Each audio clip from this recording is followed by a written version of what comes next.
Hello hi आदाब नमस्कार सम्मानित साथियों। Welcome to YouTube channel TET point. आज हम डिस्कशन करने जा रहे हैं यूसीसी अर्थात यूनिफॉर्म सिविल कोड। समान नागरिकता संहिता क्या है? समान नागरिकता संहिता की राह में क्या हैं अड़चनें? लागू होने पर क्या होंगे परिवर्तन? साथ ही सुप्रीम कोर्ट का समान नागरिकता संहिता पर रुख और अनुच्छेद 44 क्या कहता है यूसीसी पर, और यूसीसी किन देशों में समान नागरिकता संहिता लागू किया गया है।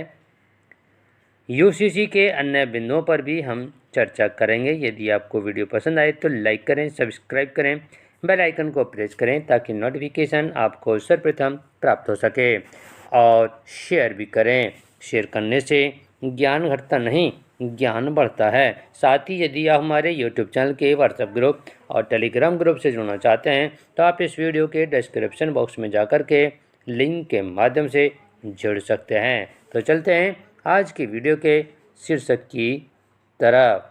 टॉपिक है यूसीसी,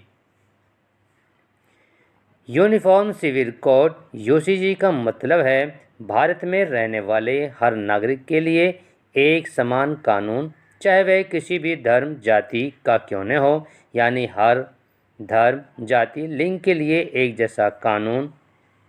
समान नागरिकता संहिता से देश में सभी नागरिकों के लिए विवाह की उम्र, तलाक, पोषण भत्ता, उत्तराधिकार, सह अभिभावकत्व, बच्चों की कस्टडी, विरासत, पारिवारिक संपत्ति का बंटवारा और वसीयत, चैरिटी दान आदि पर एक समान कानून हो जाएगा, चाहे वे किसी भी धर्म या संप्रदाय या मत से हो। अभी देश में अलग अलग मजहबों के लिए अलग अलग पर्सनल लॉ हैं, लेकिन समान नागरिकता संहिता लागू होने के बाद सभी मजहबों के लोगों को एक जैसे कानून का पालन करना पड़ेगा। समान नागरिकता संहिता की राह में क्या हैं अड़चनें? लागू होने पर क्या होंगे परिवर्तन? इस पर एक नज़र देख लेते हैं। अगर सिविल कोड लागू होता है तो विवाह, तलाक, बच्चा गोद लेना और संपत्ति के बंटवारे जैसे विषयों में सभी नागरिकों के लिए एक जैसे नियम लागू होंगे। राज्यों में बने कानून केंद्रीय बिल में समाहित होंगे और केंद्र सरकार के उच्चतर सूत्रों के अनुसार राज्यों में बने समान नागरिक संहिता कानूनों को बाद में केंद्र सरकार के कानून में समाहित कर दिया जाएगा, क्योंकि एक समानता लाने के लिए कानून का केंद्रीय होना जरूरी है। विधि आयोग की तरह राज्य स्तर पर कमेटियां बनाई जा रही हैं। केंद्र सरकार का इरादा था कि समान नागरिक संहिता पर राष्ट्रीय विधि आयोग से रिपोर्ट ले ली जाए, लेकिन विधि आयोग के 2020 में पुनर्गठन होने के बावजूद कार्यशील नहीं होने के कारण राज्य स्तर पर कमेटियां बनाई जा रही हैं। कमेटी का फॉर्मेट विधि आयोग की तरह ही है। उत्तर प्रदेश, मध्य प्रदेश समेत कई राज्यों में तैयारी। सरकार की ओर से बनाई गई कमेटी में सुप्रीम कोर्ट की पूर्व जज जस्टिस रंजना देसाई तथा दिल्ली हाई कोर्ट के पूर्व जज प्रमोद कोहली, पूर्व आईएएस अधिकारी शत्रुघ्न सिन्हा और दोन विश्वविद्यालय की वीसी सुरेखा डंगवाल शामिल हैं। वहीं कानून के आने से संयुक्त हिंदू परिवार को आयकर में मिलने वाली छूट समाप्त हो जाएगी। आधिकारिक सूत्रों ने कहा कि हमें एक देश के रूप में आगे बढ़ना है तो थोड़ा तो साथ देना होगा। लगभग 20% मुकदमे समाप्त होंगे और एक समान कानून बनने से विभिन्न कानूनों का जाल खत्म होगा और इससे देश में करीब 20% दीवानी मुकदमे स्वतः समाप्त हो सकते हैं, क्योंकि सभी नागरिकों पर भारतीय दंड संहिता आईपीसी की तरह से यह कानून लागू होगा। अभी देश में अलग अलग मजहबों के लिए अलग अलग पर्सनल लॉ हैं, लेकिन समान नागरिक संहिता लागू होने के बाद सभी मजहबों के लिए लोगों को एक जैसे कानून का पालन करना पड़ेगा। आइए समझते हैं कुछ इस तरह। शादी से संपत्ति तक स्त्रियों के हक अलग। मुस्लिम लॉ में बहुविवाह 4 शादियों तक ही छूट है, पर अन्य धर्मों में एक पति एक पत्नी का नियम कड़ाई से लागू है। संतानहीनता या नपुंसकता जैसा उचित कारण होने पर भी हिंदू, ईसाई, पारसी के लिए दूसरा विवाह दंडनीय अपराध है। मुस्लिम धर्म में शादी के लिए उम्र सीमा 16 वर्ष की कन्या से विवाह संभव है, जबकि अन्य धर्म में यह 21 वर्ष है। संपत्ति के कानून मुसलमानों में पुरुष के हक में झुके हैं, जबकि हिंदुओं में स्त्रियों के बराबर हक। मुसलमानों में वसीयत भी 1/3 संभव, वह भी मौखिक। तलाक के बाद सीमित समय तक ही गुजारा भत्ता दिया जाता है। ताहिर महमूद विधि आयोग के पूर्व सदस्य हैं। ज़्यादातर लोगों को पता ही नहीं है कि संविधान में यूनिफॉर्म सिविल कोड के बारे में क्या कहा गया है, जो directive principle of state policy यानी राज्यों के लिए नीति निर्देशक तत्व की बात करते हैं। लेकिन यह नीति निर्देशक तत्व संसद के लिए नहीं बल्कि राज्यों के लिए है।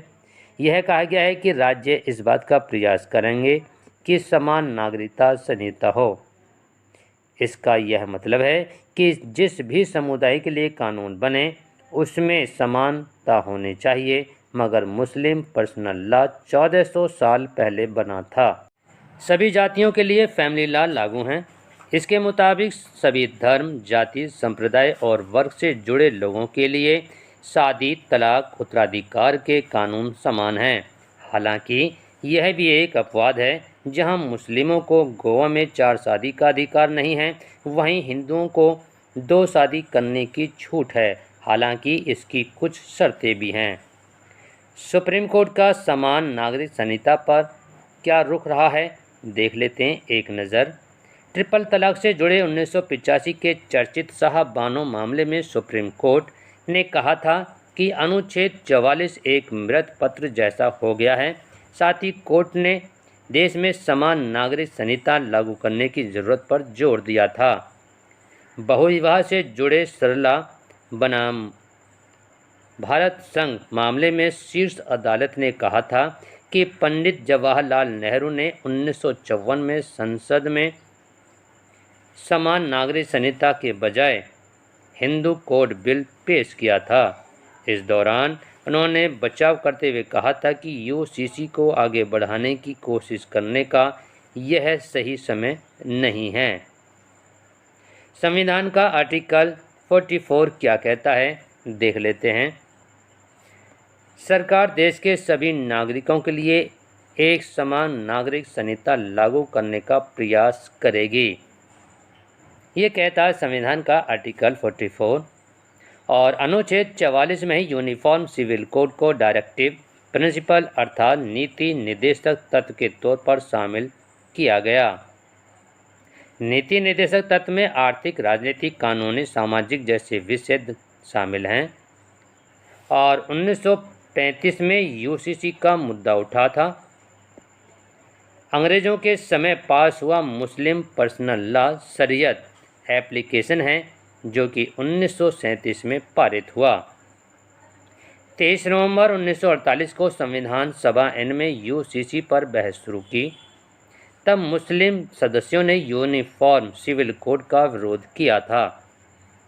1951 में हिंदू कोड बिल संसद में पेश किया गया और पंडित जवाहरलाल नेहरू ने 1954 में संसद में समान नागरिक संहिता के बजाय हिंदू कोड बिल पेश किया था। 1956 तक हिंदुओं के लिए 4 एक्ट बना दिए गए हैं और मुस्लिम नेताओं के तर्क के अनुसार हिंदू पर्सनल लॉ के प्रावधान सभी धर्मों पर थोपे जाएंगे। यूसीसी में गोवा 1961 में सर्वप्रथम लागू हुआ था और 1962 में पुर्तगालियों के सिविल कोड में बदलाव अर्थात संशोधन किया गया। गोवा के लोगों से जुड़े 2019 के उत्तराधिकारी मामले में सुप्रीम कोर्ट ने कहा था कि राज्य के नीति निर्देशक सिद्धांतों की चर्चा करने वाले भाग 4 के अनुच्छेद 44 में संविधान के संस्थापकों ने अपेक्षा की थी कि राज्य भारत के सभी क्षेत्रों में नागरिकों के लिए समान नागरिक संहिता लागू करने की कोशिश करेगा, लेकिन आज तक इस पर कोई कदम नहीं उठाया। गोवा में सबसे पहले यूसीसी लागू किया गया था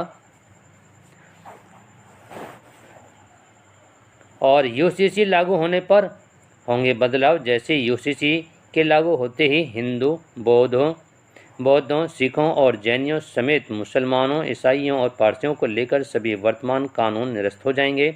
यदि यह लागू होता है तो देश भर में सभी धर्मों के लिए विवाह, तलाक, बच्चा गोद लेने और संपत्ति के बंटवारे जैसे विषय में सभी नागरिकों के लिए एक जैसे नियम होंगे। इन देशों में है समान नागरिक संहिता।